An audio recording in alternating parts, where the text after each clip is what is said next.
வணக்கம். வாராகி ஜோதிடத்திலிருந்து அவினாசி ஜோதிலிங்கம். இந்த நிகழ்ச்சிக்காக உங்களை சந்திப்பதில் மட்டற்ற மகிழ்ச்சி. இந்த நிகழ்ச்சியை தொடர்ந்து பாருங்க. சேனலுக்கு எப்போதும் போல உங்களுடைய ஆதரவுகளை கொடுங்க. நம்ம வித்தியாசமான தலைப்புகள்ல நிறைய முறைகள் பத்தி பேசியிருக்கோம் ஜோசியத்துல. இந்த மாதம் நிறைய கேட்டுக்கிட்டதின் அடிப்படையில ஜூன் மாதம் ராசி பலன்கள், ஜூன் மாத பலன்கள் 2024 எப்படி இருக்கும், இந்த ஜூன் மாசம் மட்டும் ஸ்பெசிஃபிக்கா பார்த்துக்கிட்டு இருக்கோம். கிட்டத்தட்ட ஆல்மோஸ்ட் கன்னிராசி வரைக்கும் முடிச்சிட்டோம். இப்போ துலாம் ராசியில நம்ம பேச போறோம்.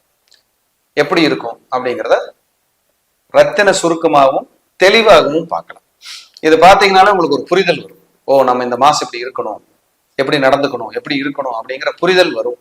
இது வந்து துலா லக்னத்துக்கும் நீங்க எடுத்துக்கலாம், அல்லது துலா ராசிக்கு நீங்க எடுத்துக்கலாம். துலா லக்னம் துலா ராசி ரெண்டுக்குமே நீங்க கம்பேர் பண்ணி பார்த்துக்கலாம். அதிகமா எதுக்கு சார் எடுத்துக்கணும்னா ரெண்டுமே மியூச்சுவலா தான் எடுத்துக்கலாம். அப்போ இந்த துலாம்ங்கிறது காலச்சக்கரத்துக்கு 7ஆம் இடம். அதுதான் எல்லையை பிரிக்கிறது. ஒரு எல்லை தொடங்குகிறது, ஒரு எல்லை முடிகிறதுனா துலாம். யாராவது கடகலக்குன்னு இருந்தீங்கன்னா உங்களுக்கு வீடு எப்படி அமையும் தெரியுங்களா? ஒரு எல்லை பகுதியில எல்லை ஒட்டித்தான் அமையும். ஏன்னா அது எல்லை 4ஆம் இடமா வரும். எங்க மாவட்டம் தொடங்குது, தாலுக்கா முடியுது, இப்படி எல்லைகள்ல வந்து உங்களுடைய எங்க பேரூராட்சி இதோட முடியுது, ஊராட்சி தொடங்குது. அப்படி எல்லை பகுதிகளில் உங்களுக்கு வீடு, இடம், வாகனங்கள் எல்லாம் அப்படி அமைஞ்சிரும்.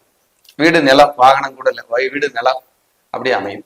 அப்படி துலாம் ராசி அன்பர்களுக்கு முதலில் உங்க ராசிநாதன் 8ஆம் இடத்தில். இது நல்லதா சார்னா கண்டிப்பா நல்லது இல்லை.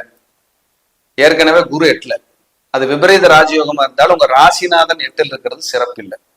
ஹெல்த் ரொம்ப கவனமா பார்த்துக்கங்க. ஜூன் மாசத்துல வாக்குவாதமே வேண்டாம், அவாய்ட் பண்ணிருங்க.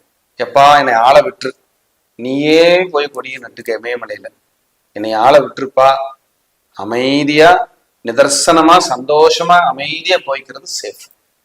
இல்லைன்னா வம்பு தேடி வருங்க, தேவையில்லாத மன உளைச்சல் கொடுப்பாங்க. நான் கம்முன்னு தான் சார் இருக்கேன், சிவனே தான் சார் இருந்தேன், தேவையே இல்லாம என்ன டிஸ்டர்ப் பண்றாங்க சார் அப்படின்னு சொல்ல வச்சிருக்கோம். ஏன்னா உங்க ராசிநாதனை 8ல மறைகிறாரு, உங்க ராசியை செவ்வாய் பார்க்கிறார். இங்க இதுதான் கோளாறு பிரச்சனை. செவ்வாய்னா யாருங்க? நெருப்பு கிரகம்.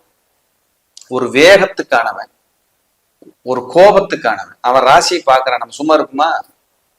லக்னத்தையும் பார்க்கறான், துலா லக்னம். வானத்துக்கு பூமிக்கு குதிக்க வச்சிடும். கணவன் மனைவி குறிப்பா சண்டை சச்சரவு எல்லாம் பார்த்துங்க. ஹெல்த் படுத்தும், ஹெல்த் பயப்படுத்தும். திடீர்னு நமக்கு ஏதாவது வந்துருமோன்னு தோணும். ஆனா ஒண்ணும் வராது, பயப்படாதீங்க. அப்படி எல்லாம் அப்படி டிஸ்டர்ப் பண்ணும். மரண பயம் கூட சிலருக்கு வந்து போகும். ஆனால் 8ல் குரு இருப்பது விபரீத ராஜயோகம், பொருளாதாரம், முன்னேற்றம், இதையும் சேர்த்தே கொடுத்துட்டு வருவார்.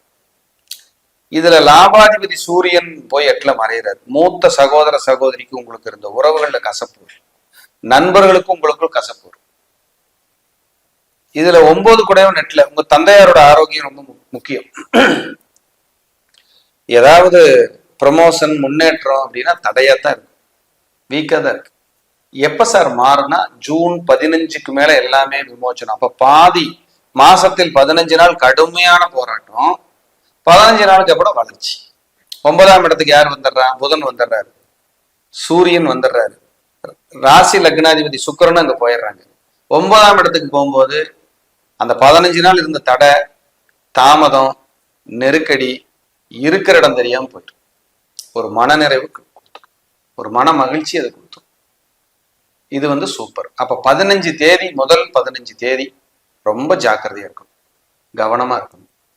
தேவையில்லாத ஷேர் மார்க்கெட்ல இருக்கிறவங்களுக்கெல்லாம் ஆசையை தூண்டும், எங்கேயாவது போய் இறங்கிறாது, கவனமா இருக்கு. வெளிநாடு போறவங்களுக்கு தடையா இருக்கும், ப்ரொமோஷனுக்கு தடையா இருக்கும், குழந்தை பேருக்குமே தடையா இருக்கும், போராட்டமா இருக்கும். எல்லாமே தடை தடை நெருக்கடி போராட்டம்ங்கிற ஒரு மாதம் தான். ஆனாலும் கொஞ்சம் திருப்திகரமா வர வேண்டியதெல்லாம் வந்து சமாளிச்சுக்கிட்டு இருக்க சாருங்கிற மாதிரி வச்சிருக்கும். ஏன்னா உங்க ராசிக்கு லக்னத்துக்கும் குரு கெட்டவர், அவர் போய் கெட்டு போயிடுறாரு. அப்புறம் அது யோகம் தான், அது முன்னேற்றம் தான். உங்க கௌரவத்துக்கும் உங்க புகழுக்கும் களங்கம் வந்துருமோன்னு பயமா இருக்கும் சிலருக்கு, வந்தும் போலாம். கொடுக்கல் வாங்கல உங்களை பேரை காப்பாற்ற முடியாது, டிலே ஆகலாம். அதுக்கு தகுந்த ப்ரீ பிளான் பண்ணிக்கங்க. 6ஆம் இடத்தில் ராகு, உங்க ராசிக்கு 6ல ராகு, 5ல சனி, மனசு மந்தமா, புத்தி மந்த தன்மையோட இருக்கு. 5ல சனி. யாருப்பா வேலைக்கெல்லாம் போயிட்டு இருக்குது, 2 நாள் லீவை போட்டுக்கலான் இருக்கு. லீவும் வேற தர மாட்டேங்கிறாங்க. போனா உயரதிகாரியா கத்துன்னு கத்துறாரு, புரிஞ்சுக்க மாட்டேங்கிறாரு. இப்போ போயிட்டு ஒரு டீ சாப்பிட கூட நேரம் இல்லாம உழைக்கிறேன், ஆனா கெட்ட பேர் தான் வருது, புரிஞ்சுக்க மாட்டேங்கிறாங்க. அப்படி துலாம் ராசி, துலா லக்னம். 6ல ராகு, எதிரிகளை முறியடிக்கலாம்.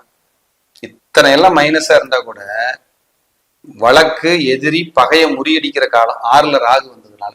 12ல கேது இருக்கிறதுனால நிறைய ஆன்மீக பயணம், ஸ்பிரிச்சுவல் ஆக்டிவிட்டிஸ் நல்லா இருக்கும்.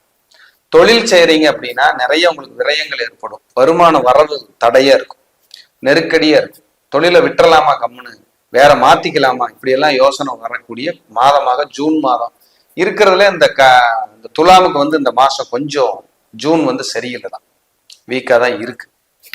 ஃபீல் பண்றீங்க அப்படிதான். ஏன்னா நீங்க எப்பவுமே தன்மானத்துக்கு முக்கியத்துவம். உங்களை ஒரு வார்த்தை லேசா கோபமா திட்டாலோ இல்ல சொல்லிட்டாலோ உங்களால ஜீரணிக்கவே முடியாது. போங்கப்பான்ட்டு போயிருவீங்க. அந்த மாதிரியான மைண்ட் செட் உள்ளவங்க நீங்க. அது சிறப்பு இல்லை அப்படின்னு ஒரு கணக்கு. அப்ப 15க்கு ஜூன் 15க்கு மேல ஒரு விமோச்சனம், நல்ல முன்னேற்றம் கிடைக்க போகுது.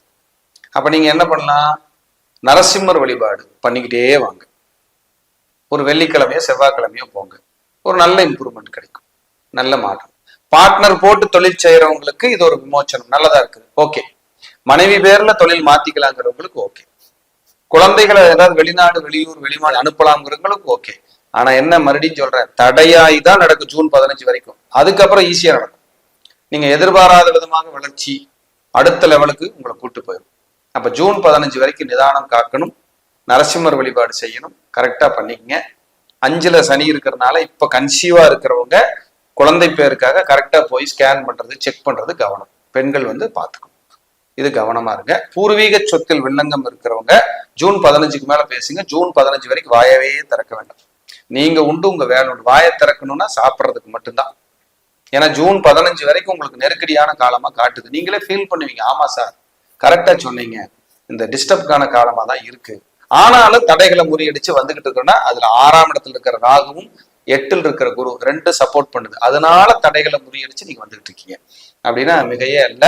ஜூன் 15க்கு மேல சுற்றுலா, ஆன்மீக பயணம், புகழ், பெருமை, வளர்ச்சி, முன்னேற்றம் இதெல்லாம் அப்படியே கிடைக்க ஆரம்பிச்சிடும். டிஸ்டர்ப் இல்லாம கொண்டு போய்க்கலாம் அப்படிங்கிறது நிதர்சனமான உண்மை.